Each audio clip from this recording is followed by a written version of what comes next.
February nights were different. They held a kind of stillness that felt heavy, almost suffocating. The air was crisp, biting at any exposed skin. The snow, when it fell, was different too. It wasn't the playful, fluffy snow of December. This snow was a thick blanket, muffling sound and swallowing light. I remember one February night in particular. I was young, maybe 8 or 9.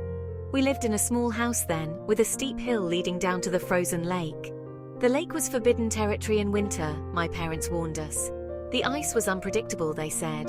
But on that particular night, the allure of the forbidden was too strong. I snuck out, the cold air stinging my lungs. The snow crunched under my boots, the only sound in the vast silence. The lake stretched before me, a dark mirror reflecting the sliver of moon hanging in the sky. The ice groaned as I stepped onto its surface. It was a low, guttural sound. It sent a shiver down my spine. I took a few tentative steps, then stopped, heart pounding in my chest. I knew I shouldn't be here. Winters were harsh in the Northeast. They were a fact of life, something you braced yourself for. Growing up, we measured winters in snowdrifts and ice storms. We knew the dangers they held, the way they could isolate and paralyze. I remember stories of winters past, tales told by my grandparents. Winters of blizzards that lasted for days. Winters where the snow piled so high it reached the rooftops. Winters where the cold seeped into your bones and stayed there. These stories were both terrifying and exhilarating. They spoke of a time when nature was a force to be reckoned with, a powerful entity that demanded respect. There was a certain beauty in that rawness, a starkness that was both humbling and awe-inspiring. We learned to read the signs of the coming winter, the way the leaves turned, the crispness in the air, the first frost on the window pane. These were all harbingers of the long, cold months ahead. And yet, there was a certain anticipation for winter, a sense of excitement for the change it brought. Winters are different now. The snow doesn't fall the same way. It's unpredictable, sporadic. Some years it barely snows at all. Climate change, they call it. A slow, creeping change that is altering the very fabric of our world. I miss the snow. I miss the way it transformed the landscape, covering everything in a pristine white blanket. I miss the feeling of it crunching under my boots, the sharp, clean smell of it in the air. There's a certain melancholy that comes with the absence of snow. It's a reminder of the passage of time, of the things we lose along the way. It's a reminder of the fragility of our world, of the delicate balance that holds everything together. And sometimes I wonder if we haven't lost something else along the way, something intangible, something harder to define. Perhaps it's a sense of wonder, a connection to the natural world, or maybe it's something more profound, a sense of our own mortality. The call came on a Tuesday. It was a grey, overcast day, the sky mirroring the heaviness in my heart. My brother, they said, an accident. The words hung in the air, sharp and cold, like shards of ice. My world tilted on its axis. Everything I thought I knew, everything I held dear, shattered into a million pieces. The initial shock was like a physical blow, leaving me breathless and reeling. There was a numbness that followed, a strange detachment from reality. It was as if I was watching everything unfold from a distance, unable to process the enormity of what had happened. The world kept spinning, oblivious to my pain. The sun rose and set, people went about their daily lives, but everything felt different.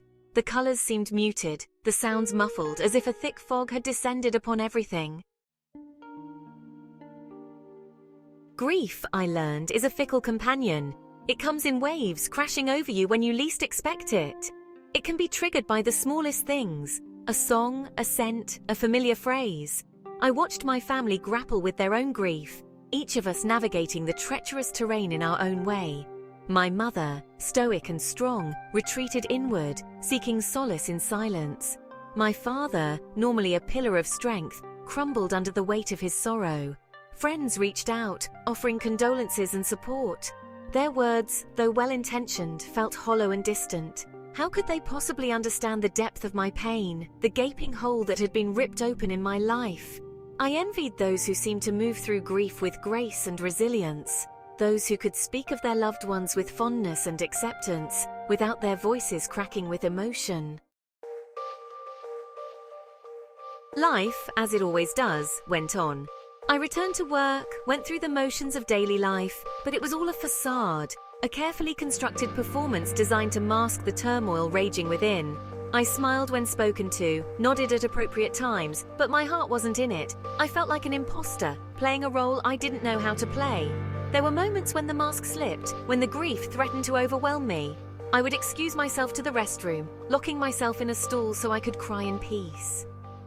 The world felt cold and uncaring, a stark contrast to the warmth and love I had lost. I longed for an escape, a way to numb the pain that was constantly gnawing at me. One particularly frigid evening, I found myself drawn to the lake. It was a reckless impulse, I knew that, but there was something about the icy stillness, the unforgiving cold that called to me. The snow crunched under my boots, the sound amplified in the stillness.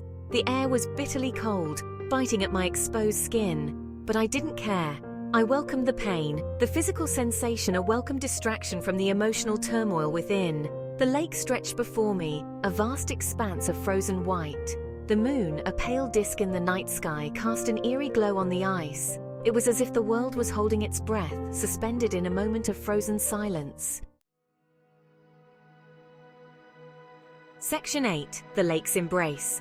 I stepped onto the ice, the familiar crunch underfoot both comforting and alarming. The ice groaned in protest, a low rumble that echoed across the frozen surface. I ignored it, venturing further out onto the lake. The cold seeped through my clothes, numbing my skin, but I hardly noticed. I was drawn to the center of the lake, to the point where the moonlight was strongest. A strange sense of peace washed over me. It was as if for the first time since my brother's death, I could breathe again. The world, with all its noise and chaos, seemed to fade away. All that remained was the cold, the silence, and the vast emptiness of the frozen lake. And then, the ice gave way. One moment I was standing on solid ground, the next I was plunged into the icy depths.